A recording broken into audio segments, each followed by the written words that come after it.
After engagement woes. Bear with me, I'm not the greatest writer. This all took place back in November of last year. I booked an entire trip in order to propose to my then girlfriend. Flew us both out to Florida to go to Disneyland, the last concert of one of our favorite bands, Amberlin, and of course propose. We had a blast. I proposed in the Disney castle. She said yes. Everything went well. We took off the next morning, Thanksgiving Day, on the way home, connecting through San Francisco. About 30 minutes into the flight, the captain comes on the intercom and announces that one of the engines wasn't depressurizing properly. We do a loop back to the airport and get unloaded into the terminal, as we wait for another plane to be readied. When we got to the terminal, my now fiancée switched her phone back from airplane mode, and within a minute, she had 10 plus voicemails all from the same number, which she didn't know. Fearing the worst, we called the number without listening to any of the voicemails. I knew something was wrong as soon as she started talking to them. Her face went blank, and she didn't say a word. I told her to give me the phone, and she did. I asked who it was, and the voice I heard back just sounded dead. Absolutely no hint of emotion to it. All he said was, "I will kill you both as soon as you land in Seattle." I asked who he was again, and he just hung up. She said she had no idea who it was, and I certainly didn't know the voice. I called him back, and he would answer, and just repeat the time that we were landing. Little did he know we were delayed hours. I used to work in telecom, and I pulled some strings to get a name and address from the phone number that he used. Neither of us knew the name nor the address. She looked him up on Facebook, and she had one mutual friend with him, or her ex-best friend, we'll call her Karen, that she no longer was friends with, as she got wrapped up in heavy drug usage and stole from my fiancé. We did a little more digging and found out he was the boyfriend of Karen's new best friend. My theory is, Karen saw all the posts that my fiancé was posting on social media about the trip, the engagement, and the great time we were having, and she was pissed, and wanted to piss on our parade. I didn't take it as a joke, however. A death threat is a death threat, and in my mind, as meth heads, they could follow through with it on a whim. I called him and talked over his ramblin' and told him I was armed, knew where he lived, and was not afraid to take things into my own hands. He hung up on me, so I called the Seattle area law enforcement, and they told me to call them back on a non-holiday, so I called the emergency line, and they reiterated the same statement. We were on our own. We ended up flying in close to 9 hours after our original arrival time. Once we landed, we both had a single voicemail. Hers, I assumed, was from the guy, and mine I had no idea, as he hadn't been calling my phone at all. My voicemail was from my dad, who said he got a call from my neighbors, saying that my mailbox had been destroyed. Looked like it had been hit by a car and the mail stolen from it. Her voicemail, however, was the guy screaming, "Where are you? How dare you?" and plenty of other threats, and random yelling. I drove home and dropped off my fiancée at her house, insisting she not come with me to my place, in case there was someone still there. They threw a brick through my window, with an old picture of my fiancée and Karen attached to it. I tried calling him, to no answer. I went back to bed, after covering up the window with a tarp, and making sure my fiancée was okay. I filed a police report the next day. They said I couldn't do anything without seeing them on my property. We blocked everyone involved on social media, and went about our lives. I didn't hear from him for 3 weeks. When he sent me a picture of my fiancée working, I immediately called her and told her to go back in the back of her work, a bubble tea shop. I then called mall security and explained the situation, but by the time they got to the food court, where the picture was taken from, he was gone. At this point, I was done messing around. I knew his address, and swung by and dropped off a note attached to a critical defense .40 bullet, saying this is your last chance to leave her alone. This is your only warning. It's been almost 9 months now. Haven't heard a word or seen them again. But for both of our sakes, I sincerely hope not to meet you, Tyler.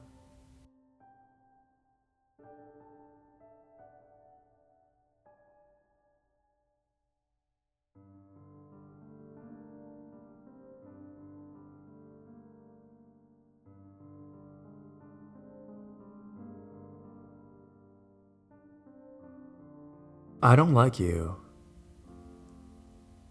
New Paltz is a college town of about 7,000 situated at the southern extent of the Catskills. There's a pretty good coffee shop on the main drag. The local economy gets a boost from Poughkeepsie teenagers who drive in to buy drugs. A 19th century resort hotel overlooks the town from a few miles away. The sprawl of civilization hasn't quite locked down New Paltz, and cell service is pretty spotty still. New Paltz is home to the Gunks, the crown jewel of rock climbing in the northeast. The formation winds through Ulster, Sullivan, and Orange counties all the way down to New Jersey. In New Paltz, it's at its best, towering hundreds of feet over the surroundings for miles. The sandstone conglomerate cliff brings in climbers from around the world.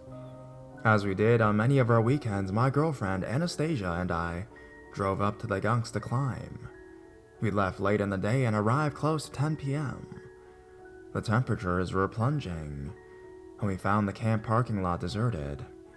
Before setting up camp, we decided to cook a dinner of soup and pita bread.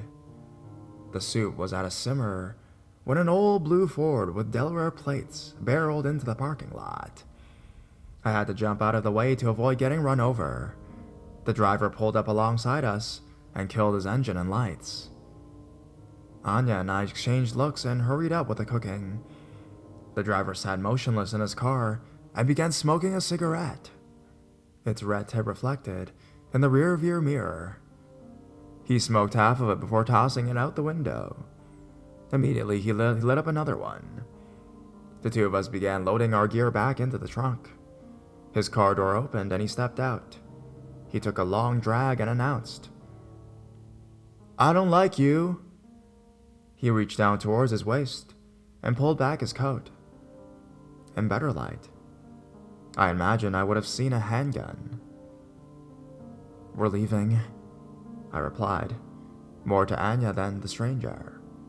She started walking towards our passenger door and his car when I grabbed her arm, directing her around the other side of the car. Hopping into the driver's seat, I threw the car in reverse and scraped the bottom of the car over some rocks. Stepping on the gas, I pulled out onto Route 8 and took off. Anya tried dialing the police without success. We drove for a couple miles, hit the car in a wooded turnout, and backed into the woods to spend the night. I don't know what we were thinking, not driving back into town right away. In the morning, I woke up shivering.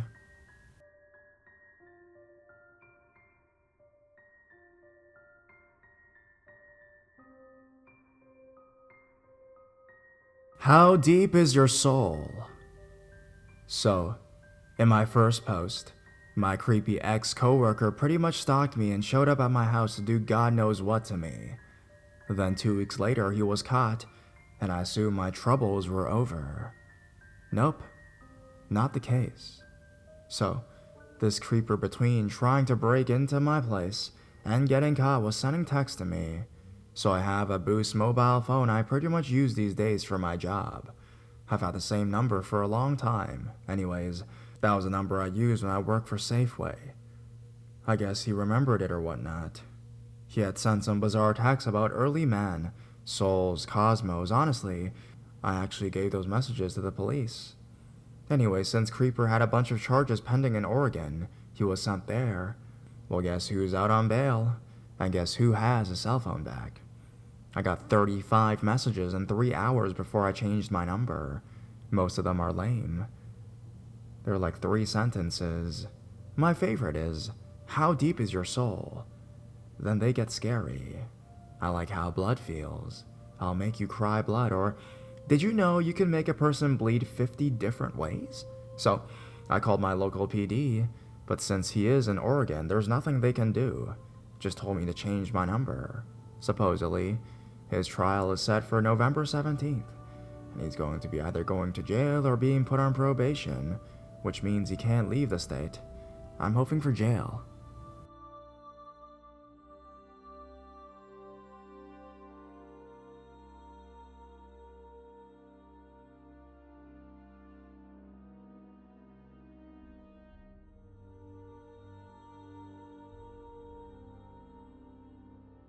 That isn't part of the deal. I'm a 20-year-old girl in college, somewhere in the wild concretes of Pennsylvania. Around November of 2012, myself and friends were looking for a new domicile to move into in June of 2013. 5 of us decided to all look together, even though city zoning doesn't allow more than 4 unrelated people to live at the same address.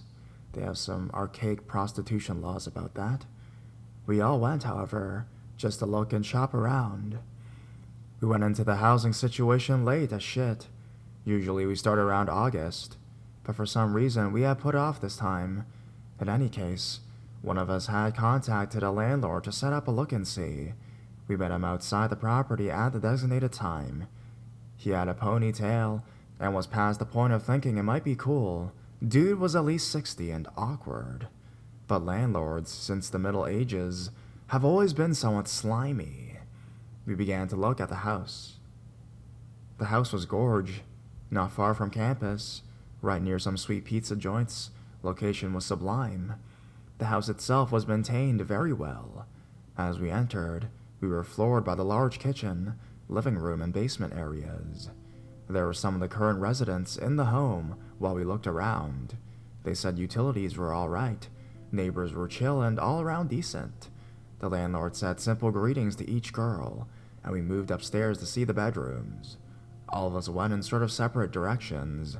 There were 3 bedrooms, the largest one with a girl sitting in a computer chair, talking to us about the random bullshit one does when poking through a stranger's room. Myself and one roommate, Kay, walked into the hallway connecting the rooms. Kay saw a tapestry and thought, what a nice tapestry. She then went to lift it while examining it, and behold, found what appeared to be the door to the attic. Just as we turned around, this landlord was standing there. Kay asked, "Is this the door to the attic?" To which this bespectacled, ponytailed ghoul said in a sinister fashion, "That isn't part of the deal." Yes, it was like a movie. One girl, Jay, had stayed behind talking to the girl in the big room. The landlord started to usher us down the steps strangely and called for Jay to come with him to look at the parking situation. Our troop is almost fully outside when the landlord calls for Jay again, insistently. Jay rushes down the steps, and I immediately felt like the atmosphere had been altered. Jay seemed unnerved and anxious as this landlord man was talking about all the parking possibilities. We thanked the man for his time, each of us thinking to ourselves, why would he still have a ponytail? It's 2012, and made our way down the alley towards the house I'm currently in.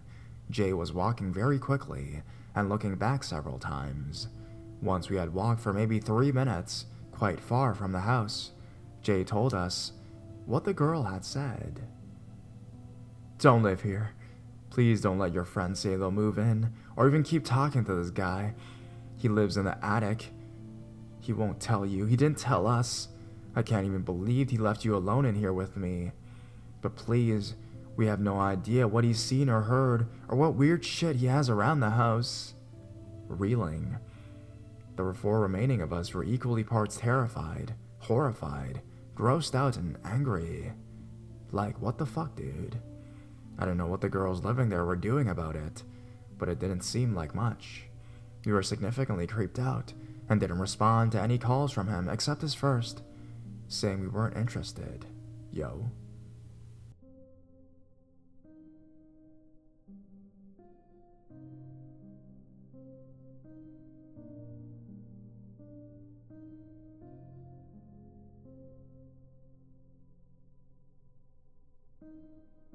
Bridal shop Oreo man. So, I work in a bridal store. It's a major chain, and I'm positive that, if you live in the US, you've heard of it. We're heading into our busiest season. People usually assume summer's our busiest, since that's considered wedding season. But most brides start their dress shopping about 6 to 8 months before their summer weddings. What we call bridal Christmas starts in late November. So, store traffic is rapidly increasing right now.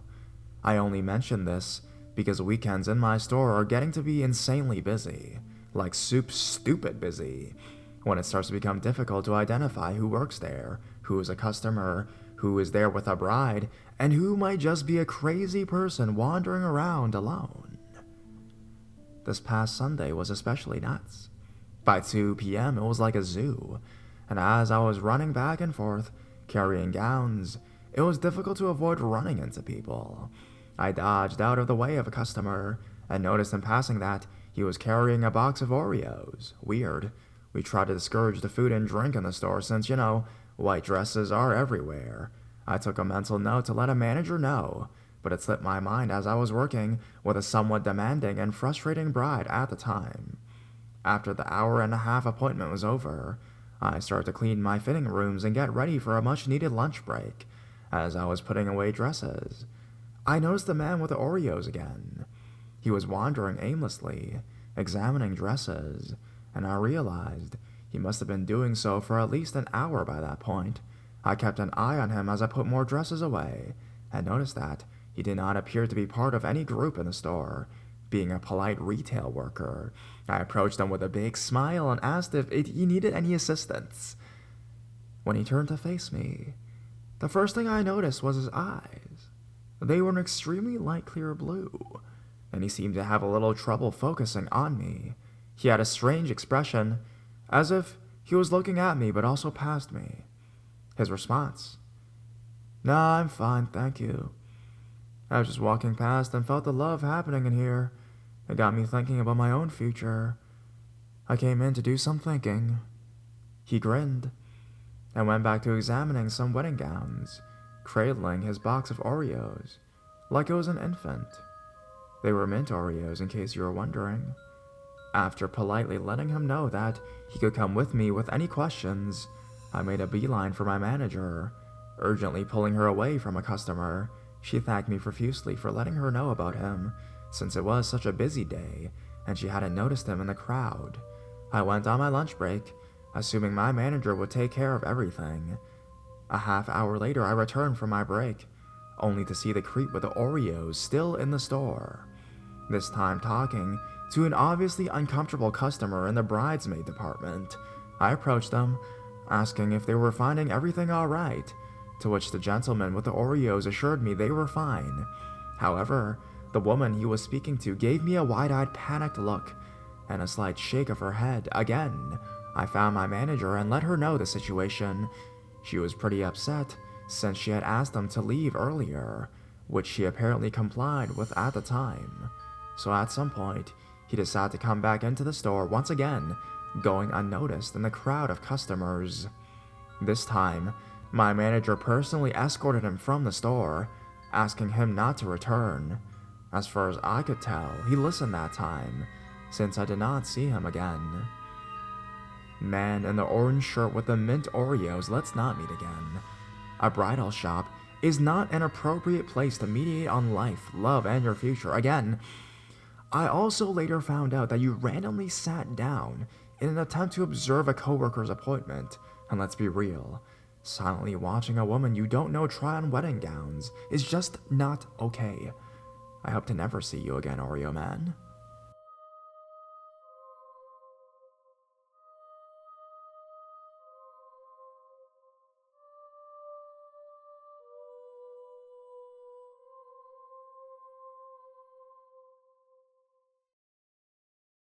He was coming down the stairs. November 1st, 2009. I've been married to my now ex-husband for 2.5 months. We'll call him Steve. Earlier that morning, he and I got into an argument and he just left the house. It was now dinner time, and Steve had not come home. I just finished cooking dinner, and I started receiving ignorant texts from him. He did tell me he had been at the bar that was up the street from our house all day. I called my best friend for advice, and put my 2 youngest sons in the bathtub as I spoke to her. His text became more ignorant. I had informed him that he was being locked out, and a bag would be on the port for him. I told him I didn't want him coming home like that, and that he should sleep it off at his mother's. I locked the doors and put a chair under the doorknobs. I was in the bathroom, telling my friend what I had done, and turned around to see Steve standing in the doorway of the bathroom. He went to swing at me. I ducked, and he grabbed a hold of my hair. Steve dragged me through the house by my hair. I screamed for my oldest son to call the police. My son came running down the stairs and grabbed the phone. Steve let go of me and chased my son. I ran back the other way to the bathroom. My son and I got there at the same time, with just enough time to slam the door and throw the lock. I dialed 911 and just screamed my address over and over again into the phone. We remained in the bathroom until we heard the police. Needless to say, I called my mom. She took me to the magistrates, and I was granted a protection order. 6 police officers met me back at my home. They informed me that they had not found him, but his truck was still parked at the bar. The officers did a thorough search of all 3 floors of my house, my backyard, my shed, and my garage, before they would let us back inside. My mom agreed to spend the night with us, and we could gather our things in the morning. 2 officers came inside with us and showed us how to barricade all of the doors on the inside for extra protection. One of them told me to call them immediately if there were any more occurrences, or if I just didn't feel right. He said the 30 seconds it takes to decide if I should call could be a matter of life or death. The officers left, and my mom and I barricaded the front door and the door that went upstairs. I put my 3 kids to bed. That's when the house phone began ringing. I saw it was Steve's number and took the phone off the hook. I began receiving numerous texts from him. I called the police and then turned off my phone. An officer responded and told me that they were still out looking. However, they did post a car in the lot at the end of my street to keep an eye on the house. He left, and we barricaded ourselves back inside. My mom had me go to my room to try to get some sleep, and she would stay on the couch. I'd been in bed for about 10 minutes when my mom came into my room. She said she was hearing noises. I came out to listen, and the ice maker was making ice. I told her there's always stuff like that and not to worry. I went back to bed. About 20 minutes after that, my mom came back in looking absolutely terrified and on the verge of tears. She said she was hearing noises, like there was someone upstairs. She reminded me of what the officer had said about not hesitating to call. As I was in the process of turning my cell back on, I heard what she had been hearing as well. It was coming from directly above us. This would have been the attic, as it ran along both sides of the upstairs. It sounded as if something was shuffling around. Now panicking, I dialed 911 and told the dispatcher that we were hearing noises and need someone to check it out. He said he was sending someone immediately. I hung up the phone. That's when we heard the attic door creak open and loud footsteps on the hardwood. Then the footsteps began slowly coming down the stairs. I began screaming because there have been many times I've freaked myself out at night thinking I hear noises, and you go to check it out, and there's never anything there. But there was someone this time, and he had been barricaded in the house with us all night, making his calls and texts to me from only a few feet away, listening to our conversations, hiding in the dark not far from where my son was sleeping. Thankfully, my mom was thinking clearly. She grabbed me by my shirt and threw me into my room to tell me to lock the door. The police must have arrived at this time because I could see the flashing lights and could hear the commotion outside. It was Steve. They got him. To get into the attic, there was another door inside the upstairs hall closet. The police must have not seen it when they were checking the house. My mom told me later that she had turned to face him as he came down the stairs. She ran over to the door and removed the barricade and unlocked the door just in time for the police to pull up outside. She said he didn't put up a fight and dropped to his knees in the yard. My mom told me that there were about 10 cops with their guns drawn on him. I wish I could say that my nightmare with Steve ended there, but I cannot. I endured a long bout of PTSD and was terrorized by this man for several more years. He has stalked me, broken into my home, etc. However, this is all I can manage to write for one night. He has left me alone for now about 2.5 years now, but I can't seem to shake the feeling but he's just biding his time. So, psycho ex-husband, let's never meet again.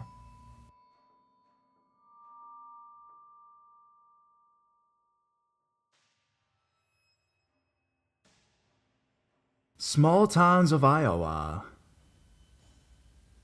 A little backstory here before anything else. I'm a 17-year-old guy living in Iowa, presently residing in a town small enough it needs to be in parentheses on a map. My county consists of a tight cluster of small towns, each with a seemingly unique niche of people. But all in all, it's just the same picture in a different frame. Alright, with that out of the way, let's get to it. I'll try to keep this brief, but there's a lot of ground to cover here. Alright, so, a buddy of mine, let's call him Dumbass, wound out with his first girlfriend in one of these small towns, then later broke it off, and moved to where he currently lives in 7th grade. The two towns are about an hour drive apart, so fast forward a couple years to our junior year in high school. At this point, Dumbass and I are 16 years old, and he shifted through a couple girls, but won't stop talking about his first girlfriend, back in grade 6. In due time, they get back together, with him driving over to this other small town every Friday. Every time, he stays a little bit later, and eventually starts spending nights there. One Thursday evening, we learn we won't be having school the following Friday. Dumbass and I are staying up entirely too late, screwing around on video games, and he heads out at about 2 a.m. He shoots me a text shortly after saying one of his girlfriend's friends apparently needs a date. I, being a complete geek, snap up the opportunity, and we head over to the small town the following morning.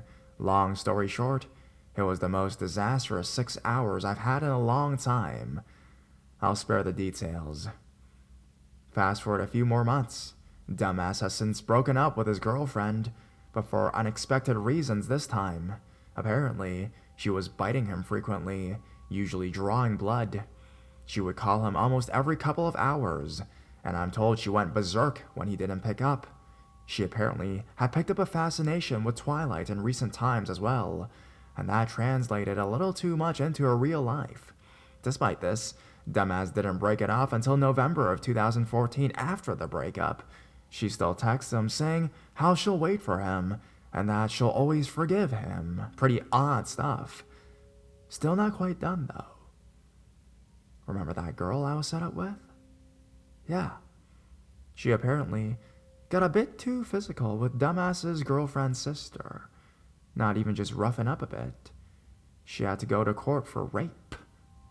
Dumbass still got texts from this chick, and I'm told the girl I was set up with misses me, which still gives me shivers to no end.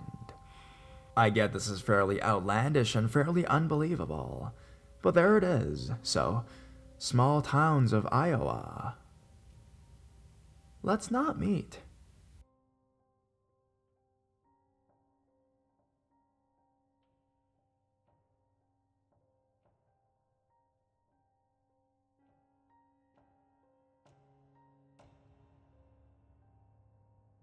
I think I may have almost gone murdered. Sorry, I just discovered this board earlier today, and I'm fairly new to all of this, so I hope that this story qualifies and whatnot. Also, English is not my first language, so please excuse any mistakes. Back in 2012, there was a lot of buzz surrounding the US presidential election, and as a senior in high school, I didn't have a whole lot going on in my life, so I decided to join our local campaign office to help gather voter information and inform our city about our candidates. Plus, they paid pretty well, and that was a big thing for me as a high school student. While a large part of the job was phone banking and event staffing, the brunt of the work was canvassing on foot, door to door throughout the neighborhoods. Anyways, on one of the days nearing election day, we had to kick into gear and knock as many doors as possible as quickly as possible. The most populated areas of town are usually hit first, so near the end, we're left with the outskirts and sketchy parts of town, such as the trailer parks. This all happened to occur in one of the trailer park neighborhoods. At a little past 9 o'clock, it was pretty dark outside, And although we're supposed to head back to the office and we're not supposed to ring any more doorbells after 9 o'clock, I only had a handful of names left on my canvassing sheet. So I decided to hit them up on my way back to the car. We were encouraged to make round trips, starting and ending where we parked. So it's pretty dark outside, and I'm painfully tired of trotting through the cold early November air for the last 5 hours. I stop at one of the trailers. These things aren't what you'd expect when you think of a trailer. They're actually fairly large and pretty decent, about the size and quality of a small 2-bedroom house, and knock. The first thing I notice is the smell of this specific place. It was a stomach-churning reek of sewage and roadkill. I knock, trying to collect myself and get over the smell before they come up, and as I wait, I casually glance in their window.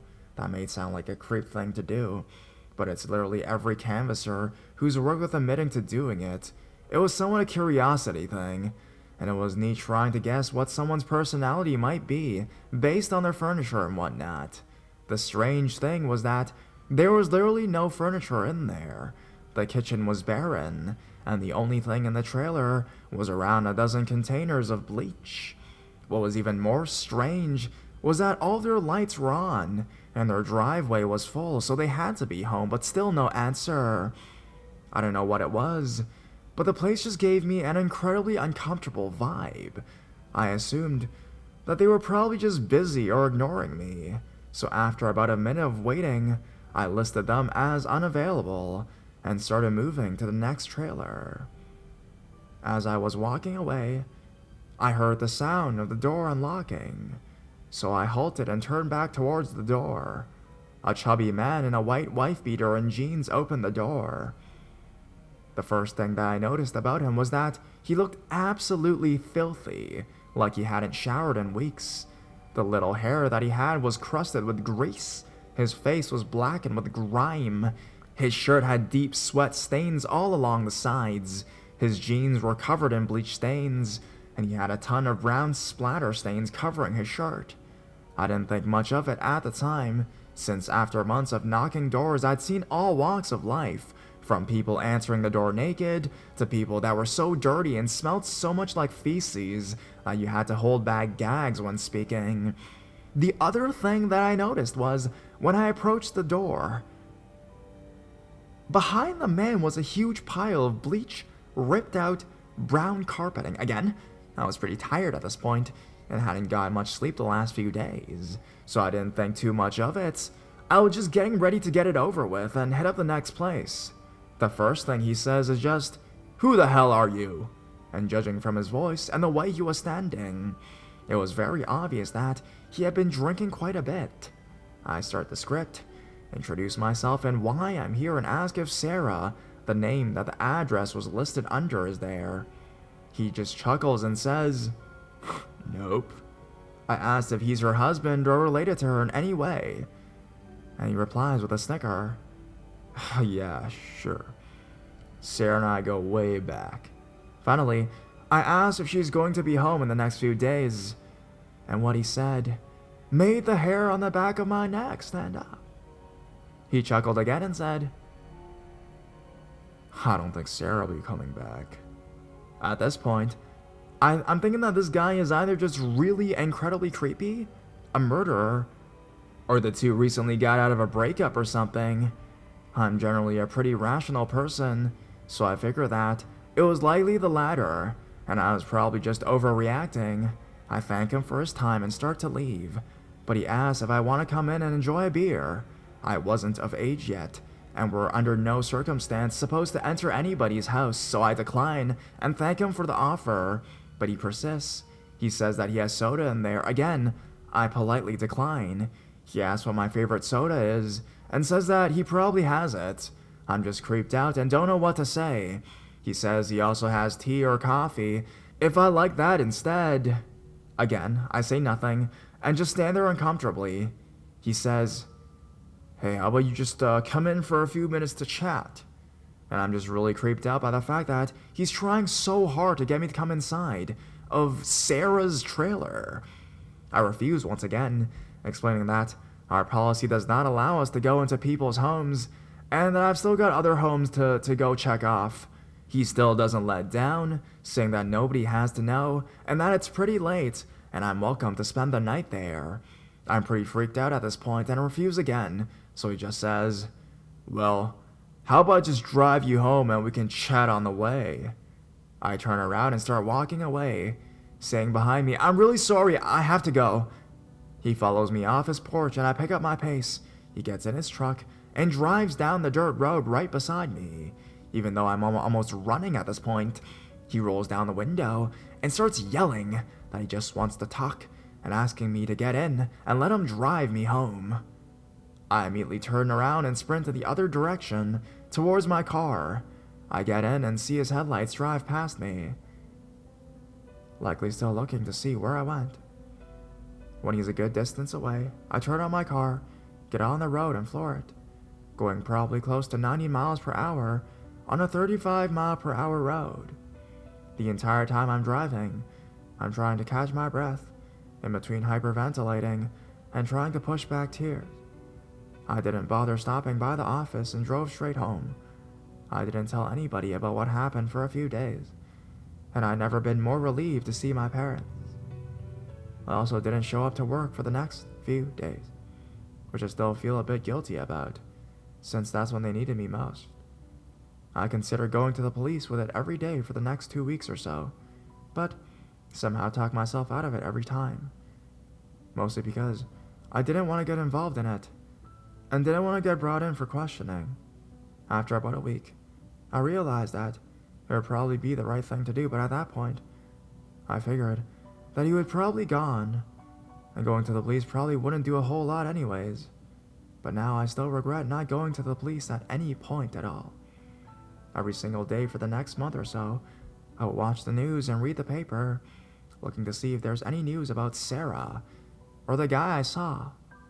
But since it was literally less than a week from election day, that's pretty much all I ended up reading about and seeing. Anyways, funny thing is that after the incident, I realized how fragile life really was. So it's helped me get over my deep depression and convinced me to leave my toxic significant other at the time. So, I guess a bit good did come out of it in a strange way. But still to this day, I'm terrified of trailer parks and knocking on strangers' doors. And I don't think I'm going to be helping out much this next election cycle.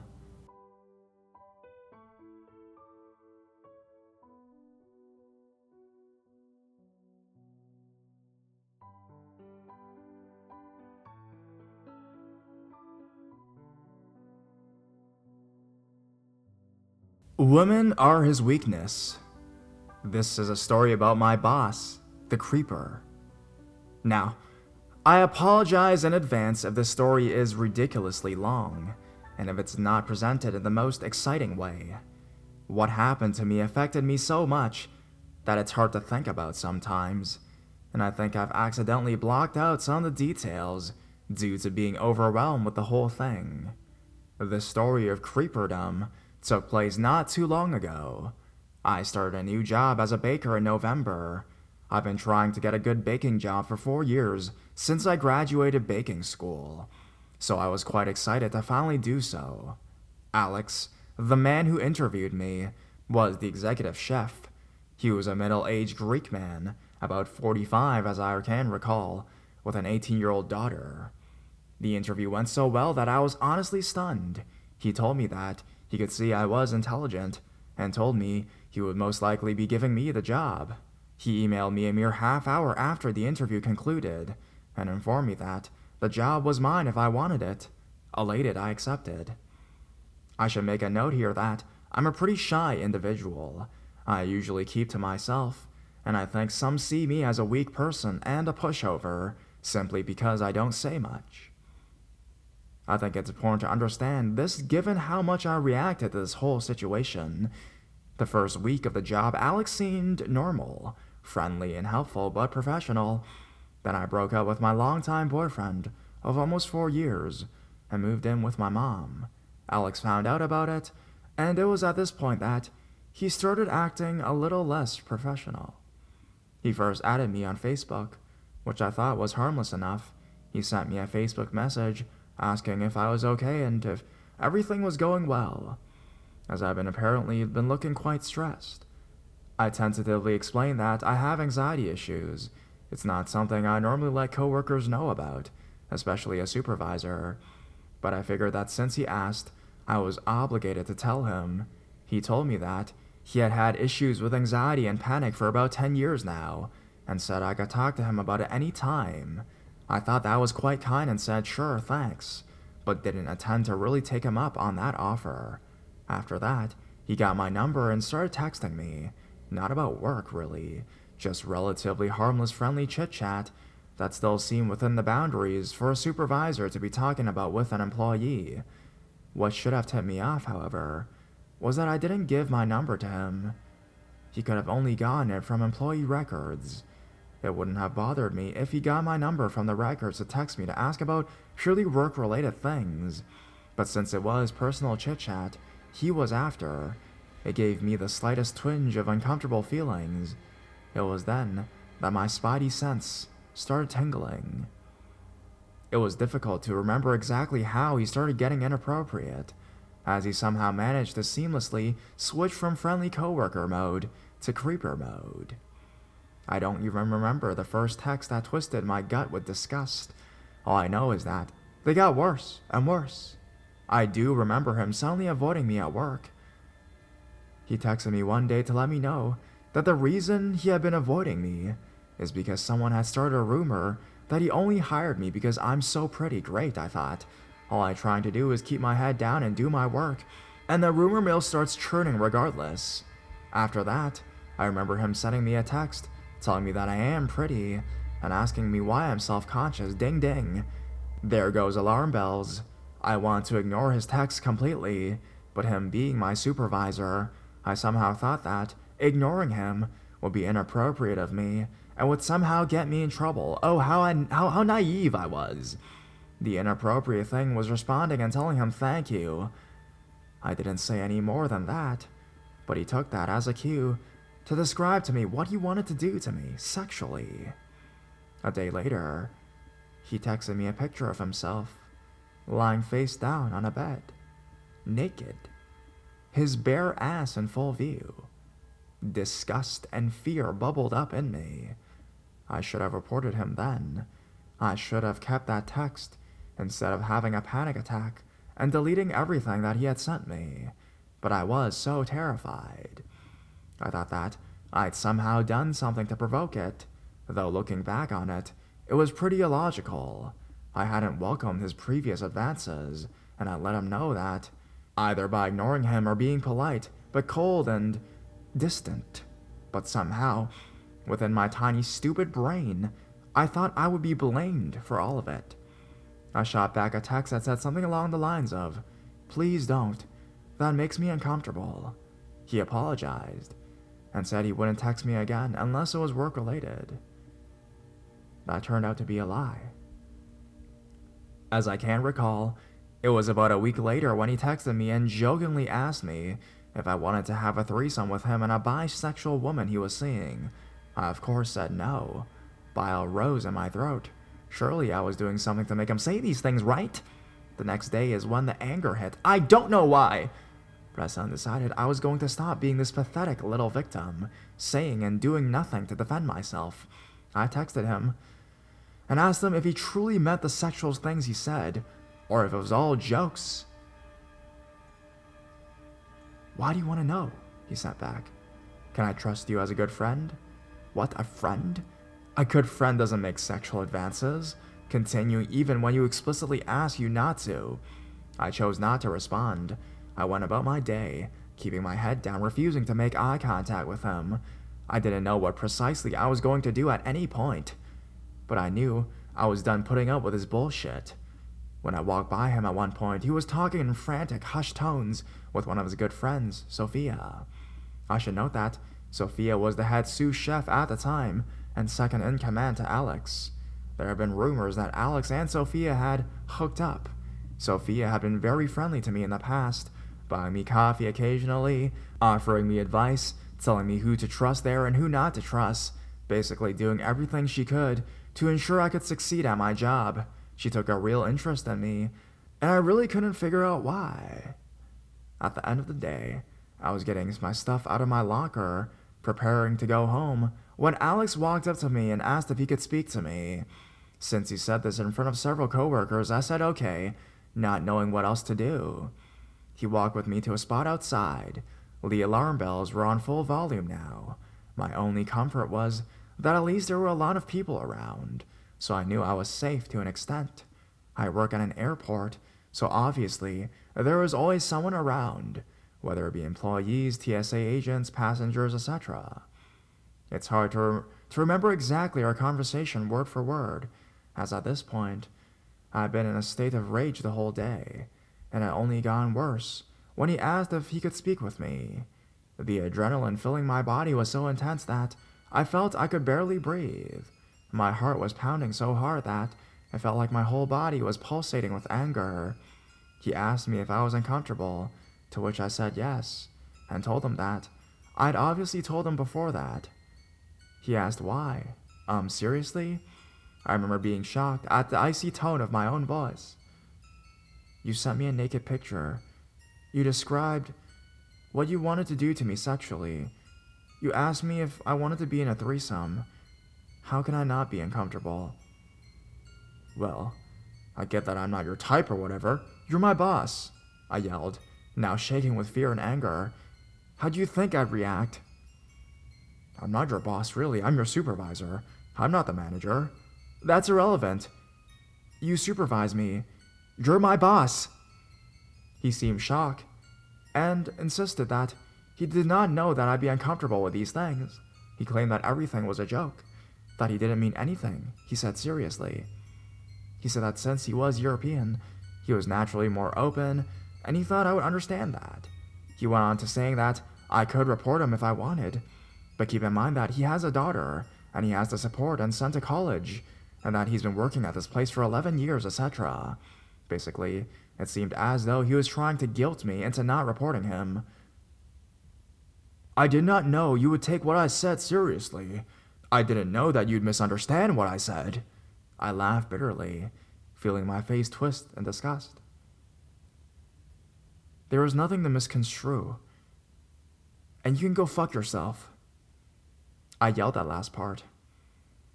I still can't believe that I said that. It was as though someone else had taken over my body. As I stalked off to the bus, it felt as though I wasn't even in control of my own limbs, like I was hovering above myself watching someone else storm away. When I got to the car in the employee parking lot, I received a text from Sophia. She asked if she could talk to me. I don't know why I agreed to it, but I suppose I was in such shock about what just happened. I was numb and didn't know what to do. Long story short, she met me at my car and said that she knew Alex was stupid when it came to women, that they are his weakness. He said that he was a good guy despite this. She offered to help me find a job, which I was surprised about, and for some reason at the time thought she was very genuine about this and did not suspect anything. But then, you should just forget about the whole Alex thing. A sly smile played across her lips. Just delete it from your memory, okay? My stomach lurched, but I decided to play along and agreed just to do that, so that she would leave me alone. That night, I told my mother the whole story of what happened and emailed the manager of the restaurant to report Alex for what he'd done. Fast forward a few days, and I had a meeting with the manager and owner of the restaurant, and Alex has been fired. It's now a few weeks later, and Sophia now has Alex's job. Oh joy. I should have told the manager and the owner about the deal she tried to make with me, but I was afraid they wouldn't believe me. I also felt guilty enough about reporting Alex that I didn't want to cost another person their job. But Sophia treats me coldly now, and only speaks to me when she has to. She almost completely ignores me. I've been having trouble sleeping for about a couple months now, ever since Alex started bothering me. That's probably normal for this kind of situation though. I get 5 hours of sleep a night at most, but usually around 4. I just can't seem to move past this.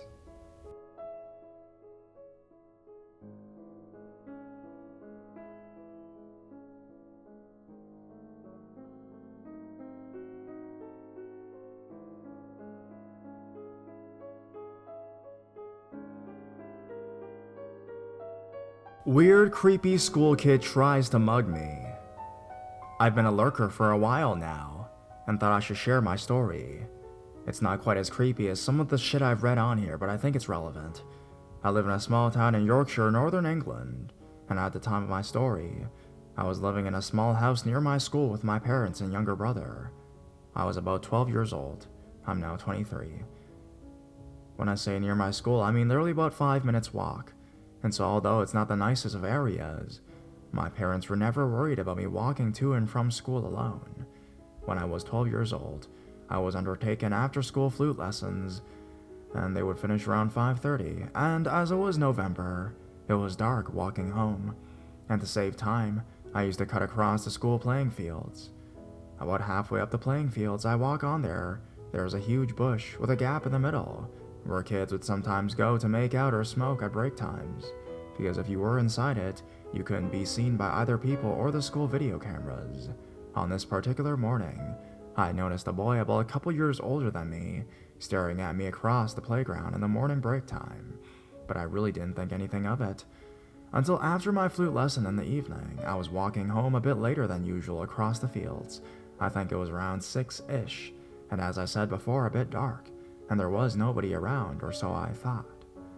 As I crossed my bush, I saw the kid who'd been staring at me inside the bush, and as it was quite dark and I'm a bit of a wimp, I didn't make eye contact and just walked on. This boy was about 6 feet tall, about 16 years old, and had really pale skin, blonde hair, and pale blue eyes. It looked a bit creepy anyways. And as I walked, he started to follow me. Seeing this, I changed direction. So did he. I walked faster. So did he. He was looking at me with this really creepy smile on his face, and so I ran. So did he, until he caught up with me. When he caught me, he said, "Give me your bag now." I replied, saying, "No, why should I?" Although I'm a wuss, I'm quite gobby. This happened a few times, with him telling me to give him my bag, asking my name, all the while with this creepy smile on his face.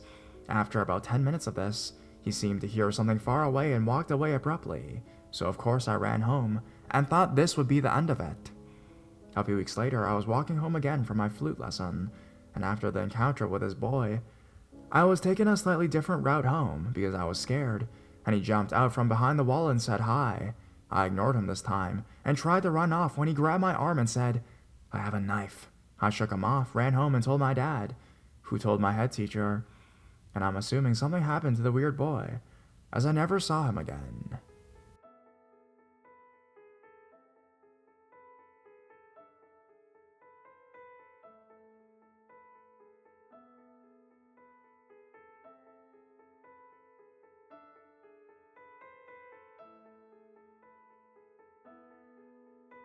Someone was in my house. Someone was in my house. My apartment to be exact, but my home regardless. Last November, I got home around 7:30 one night from work like a usual night. Walked up the stairs through the door to the shared hallway and unlocked my front door, expecting my cats to meet me at the door as they normally do. They hear my keys jingle from down the hall and usually sit by the door until I come in, say hello, and feed them. To my surprise, they weren't in their normal places when I unlocked the door, which was strange, but it seemed like a normal enough day. I just figured they were sleeping in the bedroom and didn't hear me coming inside. I walked into the hallway that opens up to the bathroom sink, the separate bathroom, and my bedroom door. With my back to my open bedroom, I looked into my mirror and noticed one of my cats coming out from under the bed behind me. Except what wasn't normal about this was that my bed had been stripped. A pile of my blankets and sheets sat neatly on the floor, while my bare mattress stared at me from the center of the room. My pillows had been decased, stacked into a neat pile, and the cases thrown with the rest of the bedding. Okay, I know for a fact that I didn't strip my bed before work that morning. This explains why the cats were hiding. They got scared by someone unfamiliar tearing through my house. I immediately grabbed my phone and called my friend to come over. It only got more uncomfortable. I stayed where I was in the bedroom until he showed up. We took photos in the bedroom and checked the window, no sign of entry. We went into the living room where it was worse. The couch was ripped apart. Blankets, cushions littered all over the room. Now, I have some valuable items in my house. Collection of video game consoles and games, music instruments, televisions, a laptop, etc. None of which were missing. Actually, nothing. Nothing was missing. I walked through and accounted for everything, including the paycheck's worth of money I had left on my counter that morning. In fact, my laptop had been sitting on the couch with my 3DS next to it, where I had left them that morning. They were stacked up nicely on the floor, out of the way of anything moved. First, I called my apartment complex to ask if they had been in or let anyone in. They said no, as I would have got a written notice beforehand. That's when we decided to call the police, where I was literally put on hold for 20 minutes, when I eventually hung up. We inspected the windows, front door, and glass door for evidence of someone breaking in, but there was nothing. I got home to my locked front door, as I had left it that morning, and every other time I'm leaving my apartment, my friend changed my locks, and we alerted the complex as to what happened. I haven't had an issue or anything like it since. I'm not sure who it was or what they were looking for. They didn't take anything, seeming to rummage certain areas and just leave. Our best guess was someone who previously lived there and had a key to the lock still, and were looking for drugs of some kind, judging by the places they had picked over. I just moved in a couple months before. New city entirely, even. I can't imagine what would have happened if I were there when they came in. So, whoever it was, they were very intimate with my belongings, bedding, clothing, and my home, without both my knowledge and my consent, which makes me uncomfortable to this day. I'm glad we didn't meet. I wish I could say I didn't have another unsettling story for this subreddit. Maybe I'll share it someday too.